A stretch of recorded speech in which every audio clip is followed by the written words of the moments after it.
Bonjour à tous, j'espère que vous allez bien. Je vous retrouve aujourd'hui pour vous présenter 10 patrons de robes qui me tentent pour Noël. Nous sommes début novembre et mine de rien les fêtes vont arriver vite. Moi je suis quelqu'un qui a besoin de temps pour réfléchir, pour choisir un patron pour ma tenue de Noël.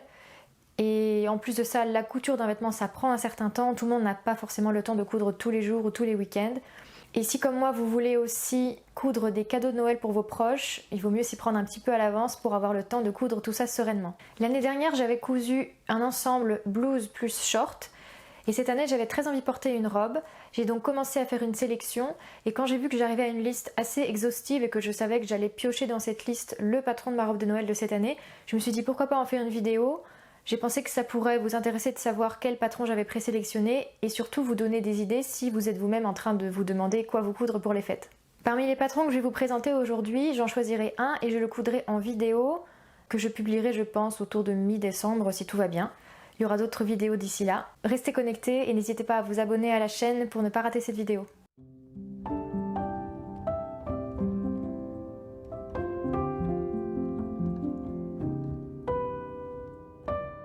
Je commence avec la robe Bella de Make My Lemonade. Je vous mettrai à chaque fois en bas de l'écran la gamme de taille dans laquelle le patron est disponible, comme ça vous aurez l'information. Évidemment, tous les liens seront dans la barre d'infos également.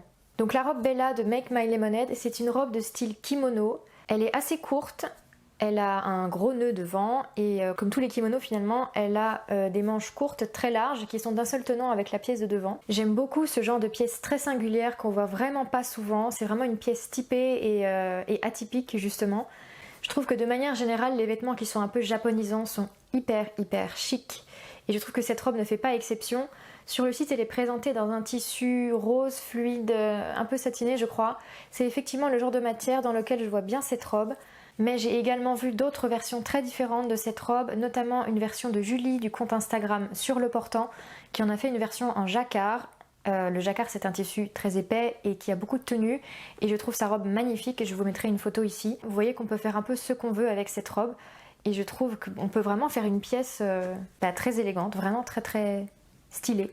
Je trouve que c'est le genre de robe qui est suffisamment singulière pour se suffire à elle-même, c'est-à-dire que si vous mettez cette robe, après il n'y a pas besoin d'en faire des tonnes au niveau des bijoux ou d'une coiffure très travaillée parce que la sophistication est déjà dans la robe et dans son apparente simplicité.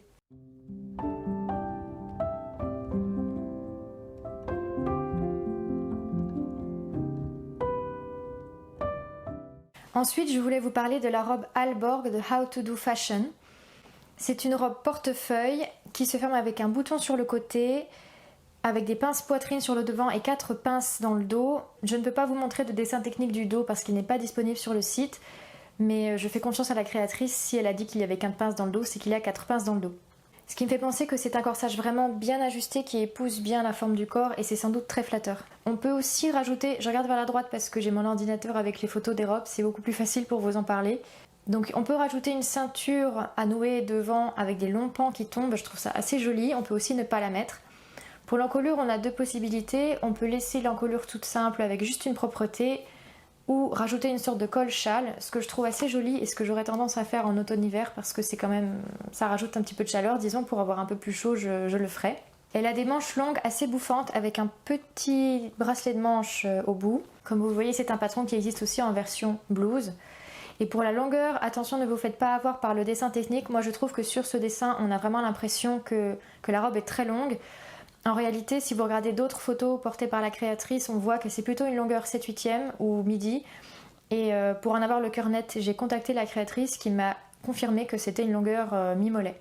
Donc si vous aimez les robes mi-mollet, elle vous conviendra très bien. Moi j'aurais tendance à la rallonger parce que ce que je vous ai pas dit, c'est que je fête Noël le 24 décembre au soir. Donc dans tous les patrons que je vous présente aujourd'hui, j'en choisirai un que je coudrai en version robe du soir.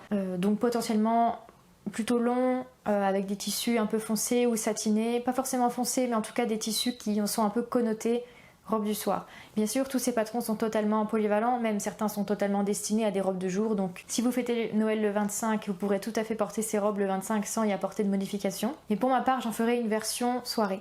Et je ne peux pas vous parler de How to Do Fashion sans mentionner à nouveau la robe Casablanca que j'ai cousue dernièrement pour mon anniversaire. Si vous voulez voir la vidéo, je la mettrai en barre d'infos.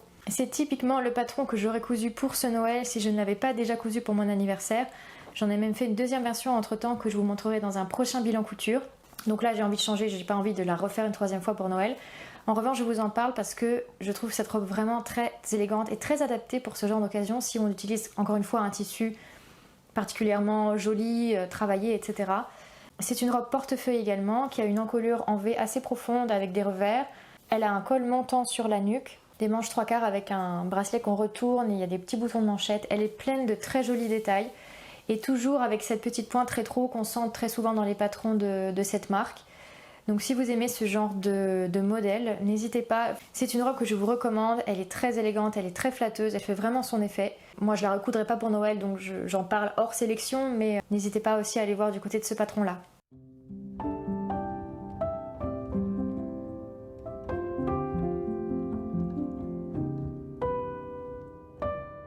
Dans un tout autre style, je voulais vous parler de la robe New Look N65-95. C'est une robe qui est près du corps avec la taille marquée et une jupe un peu plus flottante mais quand même près du corps.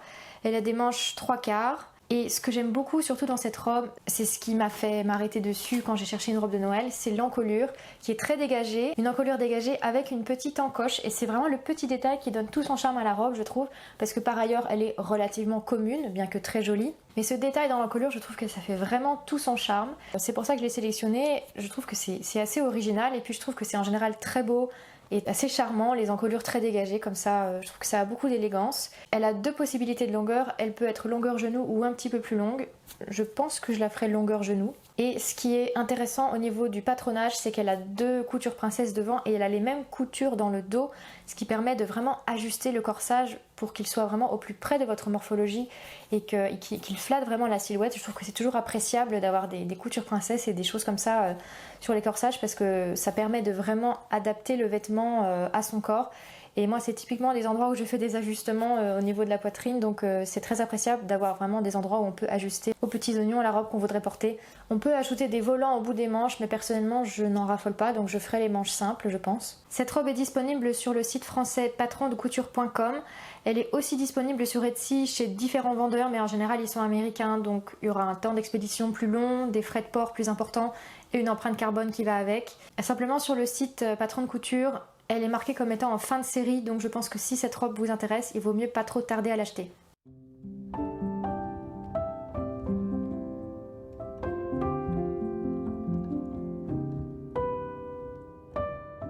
Ensuite, je voulais vous parler de la robe Mariam de Vicky Souse. Vicky Souse, c'est une marque dont j'ai entendu parler grâce à Charline de la Pose Rustique. Coucou Charline si tu passes par là. Et cette robe, je la trouve sublime. Elle est toute simple, c'est encore une fois une robe portefeuille à laquelle on rajoute une ceinture à forme un peu en losange comme ça au bout. C'est un modèle semi-ajusté. Elle a une encolure aussi assez profonde avec un col chemisier assez large il me semble, des manches longues toutes simples. Elle est de longueur mi-mollet aussi, en tout cas longueur midi, et la jupe a peu d'ampleur, donc c'est une robe qui n'en fait pas beaucoup, je dirais qu'il n'en fait pas des tonnes. Mais je trouve ce modèle d'une élégance achevée. Là elle est présentée dans un tissu satiné vert kaki, c'est un tissu uni d'une couleur qui n'est pas très rigolote et pourtant la robe est très très belle. Moi je crois que j'aime les vêtements simples et efficaces, donc je trouve que quand un modèle est présenté dans un tissu uni et d'une couleur pas très drôle et que c'est beau quand même, c'est que le modèle est vraiment beau. Je trouve que de manière générale les robes portefeuille c'est assez flatteur pour la silhouette, pour tous les types de morphologie d'ailleurs. C'est vraiment un moyen d'être habillé et sophistiqué assez facilement. Et cette robe-là, je la trouve toute simple et très belle en même temps. La seule chose qui me chiffonne un petit peu, c'est que la couture d'épaule a l'air vraiment... Enfin, la couture d'emmanchure, pardon, a l'air assez basse. Moi, j'aime pas tellement ce genre de choses. Donc, si je la couds, j'aurais tendance à raccourcir l'épaule et à faire commencer la manche vraiment sur mon os. Parce que j'aime pas trop quand ça tombe. Après là c'est pas choquant, le fait qu'il n'y ait pas de front, c'est pas de manches bouffantes, finalement ça passe assez bien. Et je trouve que cette robe qui en haut commence comme une sorte de chemise blousante et qui se termine en robe de soirée, je trouve que c'est vraiment très beau. Et le petit détail de la ceinture qui me fait un petit peu penser à une ceinture de smoking pour homme, j'aime vraiment beaucoup. Là encore c'est un patron qui a une gamme de taille assez inclusive puisqu'il est disponible du 34 au 52.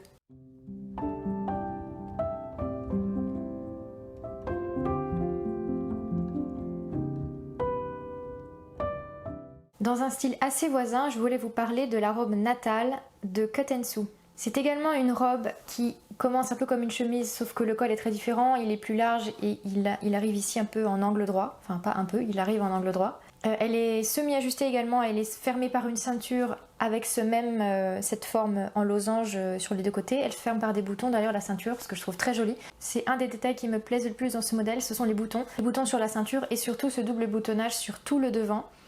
D'ailleurs, cette patte de boutonnage part en biais vers la fin de la robe pour créer une fente et qu'il y ait une jambe apparente, donc ça peut être très joli et assez sexy, tout en étant très élégant. Elle a des manches 7/8 avec un bracelet de manche. Et elle a aussi cet aspect un petit peu rétro. Je trouve qu'elle a vraiment beaucoup d'allure. C'est un modèle sur lequel je lorgne depuis pas mal de temps. Et que je la couse pour Noël ou pas, je la coudrai de toute façon parce que je la trouve vraiment très élégante. Et le petit détail en plus qui me plaît vraiment, c'est qu'au niveau des emmanchures, ce ne sont pas des fronces, c'est un pli. Et je trouve que c'est vraiment le petit détail original qu'on voit vraiment pas partout, il me semble. En plus, moi j'aime pas tellement les fronces. Enfin, je sais que c'est souvent inévitable les fronces au niveau des têtes de manche. Mais j'aime pas quand c'est trop volumineux ici. Et le fait que ce soit un pli, je trouve que c'est un détail vraiment intéressant. Tu dis bonjour mon chat? Vous voyez la queue du chat?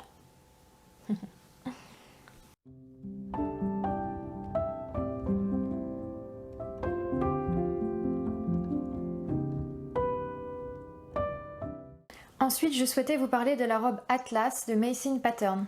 C'est une robe que j'aime beaucoup parce que je trouve qu'elle mélange deux styles en finalement peu d'espace puisque c'est une robe courte, c'est même la seule robe vraiment courte de ma sélection.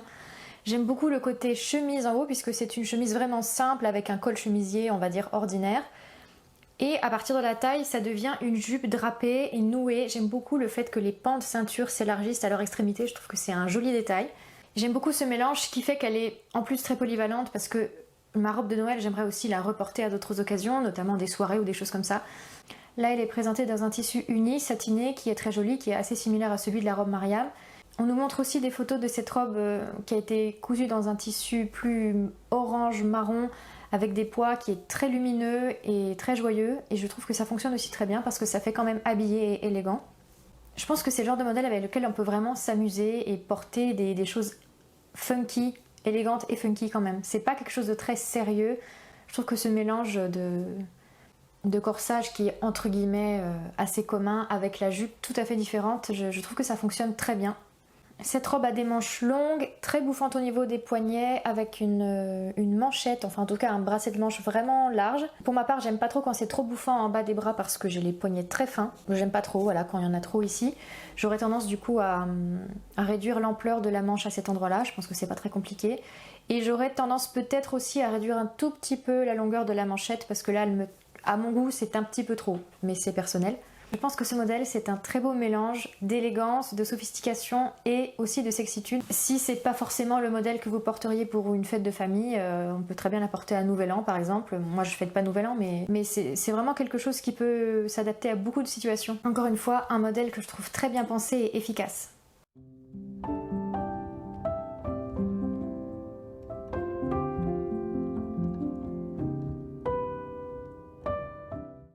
La prochaine robe dont je voulais vous parler, vous serez peut-être surpris de la voir dans cette sélection, mais il s'agit de la robe Angela d'Atelier Berny. C'est une robe avec une construction très particulière, avec la jupe qui remonte très haut le long de la taille et même le long des côtes, pour arriver jusque sous la poitrine, et la poitrine est marquée par des fronces. Je n'avais jamais vu cette construction auparavant, c'est vraiment peu commun je trouve, et c'est une robe qui m'intrigue beaucoup, notamment depuis que j'ai vu deux versions cousues par deux couturières qui sont Célia de la chaîne Célia Karénine et Maureen du compte Instagram Maureen Passion Couture qui en ont fait de super versions estivales. Je vous mettrai les photos et aussi le lien de leur Instagram dans la barre d'infos. C'est une robe qui est destinée au printemps et à l'été, mais je pense qu'on peut tout à fait en faire une très jolie version hivernale et même une très jolie version de fête. Pour ça, il suffit d'allonger les manches. J'ai contacté la créatrice pour lui demander si l'extension des manches longues prévue pour le patron Georges, la fameuse robe Georges, était compatible avec la robe Angela. Elle m'a dit que oui, à condition de passer un fil de front sur la tête de manche pour pouvoir résorber l'embu. C'est finalement ce qu'on fait pratiquement toujours quand on monte une manche, donc rien d'inhabituel. Donc sachez que si vous avez le patron de la robe Georges et que vous avez acheté l'extension manche longue, ces manches longues sont tout à fait compatibles avec la robe Angela, vous pouvez les greffer dessus. Donc pour ma part, si je couds cette robe, je mettrai des manches longues. Je pense que je ferai la version simple, un tout petit peu bouffante avec un poignet de manche simple. Et pour sa longueur, Elle est plutôt de longueur midi et je trouve qu'elle est très jolie comme ça, mais rien n'empêche de la rallonger, ça peut aussi être très joli. Et si vous imaginez maintenant ce modèle cousu dans un tissu connoté robe de soirée par exemple, quelque chose de satiné, un bleu marine ou quelque chose comme ça, je pense que ça peut être extrêmement élégant. C'est une robe qui est composée de nombreux pans. Par exemple le dos, je crois qu'il y en a 4, enfin c'est vraiment un modèle qui est construit d'une manière à vraiment suivre la silhouette et je pense que c'est extrêmement flatteur et c'est en plus très original. Donc c'est aussi une robe qui me fait un peu de l'œil pour les fêtes.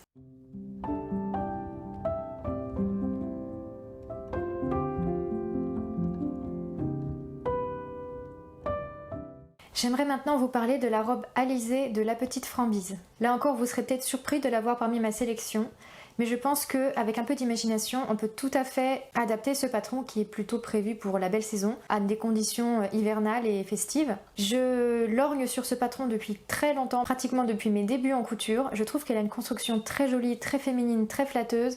La taille est marquée avec une ceinture. On peut aussi la fermer avec un bouton, c'est au choix. Là encore, les manches sont courtes, mais je pense qu'on peut greffer à peu près n'importe quelle manche dessus. Je pense que c'est pas très compliqué, ou rien n'empêche de toute façon d'allonger la manche. C'est une robe portefeuille, une robe et une blouse, puisque le patron existe en version blouse. Et évidemment, le détail vraiment spécifique de ce patron, ce sont les volants, les froufrous qu'il y a sur les épaules. J'aime énormément ce détail. Autant je suis pas quelqu'un qui raffole des volants et des froufrous dans tous les sens, autant là j'aime beaucoup. Il y a une grande densité, ça fait comme des fleurs sur les épaules, c'est très romantique, c'est vraiment très... ça donne vraiment de la fraîcheur et en même temps je trouve que ça met en valeur le décolleté et le port de tête, je pense que c'est vraiment élégant. Je n'ai vu ça nulle part ailleurs, donc c'est vraiment une idée très bonne qu'elle a eue, très belle aussi je trouve. On peut très bien ne pas mettre les volants, si vous ne les aimez pas, vous pouvez très bien ne pas les mettre, mais franchement pour moi le grand intérêt de ce patron, outre sa construction qui est flatteuse avec pas le cache-cœur mais le portefeuille et la petite ceinture qui tombe, pour moi, ces volants, ils sont vraiment super mignons et je pense que sur une robe de soirée, ça peut vraiment faire un effet très original et très féminin et très romantique aussi. La robe est prévue courte, mais encore une fois, rien n'empêche de la rallonger. Là, il faudra vraiment rallonger pas mal si vous voulez une robe longue, mais il n'y a rien de difficile là-dedans.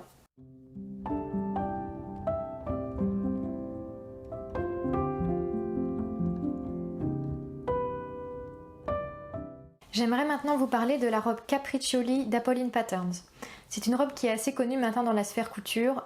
Je trouve que c'est totalement à juste titre. C'est une très jolie robe, encore une fois, prévue plutôt pour la belle saison, avec des manches courtes papillons, sachant qu'il existe sur le site d'Apolline Patterns une extension de manches longues compatible avec plusieurs robes, dont la robe Capriccioli, donc pour ma part si je couds cette robe je lui mettrai des manches longues. Vous verrez aussi sur son site une version qu'elle a cousue en velours, donc une version hivernale avec les manches longues, comme ça vous permet de vous rendre compte de ce à quoi ça ressemble. Ce que j'aime beaucoup dans cette robe c'est ce corsage cache-cœur avec cette encolure vraiment mignonne, vraiment charmante. La taille est marquée et la jupe a peu d'ampleur, elle est fendue, je trouve que c'est quand même très élégant, très féminin. Et c'est une robe qui a une allure un peu rétro, qui a du charme je trouve, vraiment elle me plaît beaucoup. À vrai dire j'ai aussi l'œil sur ce patron depuis fort longtemps, je ne l'ai encore jamais cousu et je pense qu'il faudra que je le fasse un jour parce que je trouve cette robe vraiment mignonne. Je sais aussi que Maureen, la même Maureen dont je vous parlais tout à l'heure, en a fait beaucoup de versions parce que c'est je crois l'un de ses patrons préférés. Je comprends tout à fait pourquoi, c'est vraiment un très joli modèle, je commence à avoir les soleils dans les yeux. J'aime beaucoup cette encolure assez profonde avec un V ici au niveau du milieu de la poitrine et le cache-cœur avec un petit pli, je crois que c'est un peu plié, en tout cas ça blouse un tout petit peu, ça a du charme je trouve. Donc c'est un patron qui me tente également pour Noël. Voilà, je me suis déplacée parce que je commençais à avoir le soleil dans les yeux. Nous avons été rejoints par la canouche, je sais pas si vous la voyez bien. Attendez, il faut que vous entendiez parce qu'elle ronronne.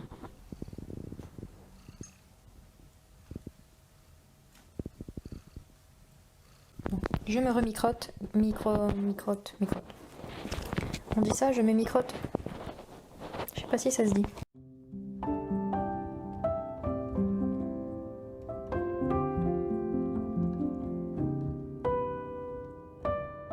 Le dernier patron dont je voulais vous parler aujourd'hui, je n'en connaissais pas l'existence il y a encore quelques semaines.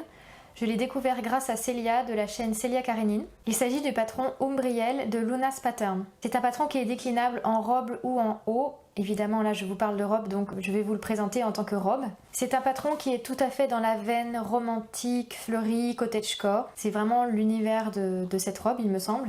Ce que je trouve très singulier et notable dans ce patron, c'est que vous avez un grand nombre de pinces sur le corsage, vous en avez 3 de chaque côté et il y en a aussi dans le dos, ce qui fait que c'est un corsage qui est très ajusté, qui épouse bien la forme du corps et qui met en valeur la poitrine, ce qui est quand même sympa. En parlant de poitrine, j'aime beaucoup cette encolure qui est assez ouverte ici et qui est très anguleuse avec une pointe bien marquée. Elle est assez profonde. Pour la jupe, on peut opter pour une jupe d'une ampleur assez modérée ou on peut faire une jupe cercle, donc beaucoup plus ample, qui a plus de mouvement et elle est aussi plus longue, elle est proposée plus longue ici. On peut également rajouter un volant en bas de la robe. Pour ma part, c'est pas tellement de mon goût, donc je ferai la robe simple. Au niveau des manches, il y a 2 options il me semble. Il y a les manches longues et les manches qui semblent mi-longues sur le dessin technique mais qui ont l'air plutôt courtes sur les photos. De toute façon, libre à chacun de choisir sa longueur de manche d'après le patron original. C'est pas très compliqué à faire. Et les manches sont assez froncées quand même, bouffantes au niveau de la tête de manche et du poignet. Donc là, comme je vous l'ai déjà dit, je réduirai l'ampleur de la tête de manche et du poignet, ou bien je grefferai d'autres manches dessus d'ailleurs. Je pense que par exemple, une version en velours de cette robe serait très jolie. J'ai vu d'ailleurs une version en velours de la version top de ce patron réalisé par la créatrice. Elle a utilisé un velours violet qui est une splendeur. Donc je pense que dans un beau velours à reflets, vous savez, un beau velours ras, ça peut être vraiment magnifique. Et puis je trouve que ce corsage en pointe, ça fait vraiment princesse. Cette robe Umbriel, c'est mon coup de cœur le plus récent et elle avait toute sa place dans ma sélection d'aujourd'hui. J'espère que ma sélection de patrons vous a plu, vous a intéressé, vous a donné des idées. Si c'est le cas, n'hésitez pas à liker la vidéo, à vous abonner bien sûr. Je sais que je ne chercherai pas de nouveaux patrons et que je choisirai ma robe de Noël de cette année parmi tous ceux que je vous ai présentés aujourd'hui. Mais n'hésitez pas à communiquer avec toutes les autres personnes qui regardent cette vidéo pour donner d'autres suggestions. N'hésitez pas à commenter. Je serais aussi curieuse de savoir quel patron de ma sélection vous avez préféré. N'hésitez pas à l'écrire en commentaire. Donc je vous donne rendez-vous très bientôt pour une nouvelle vidéo et aux environs de la mi-décembre pour la couture de ma robe de Noël. À bientôt!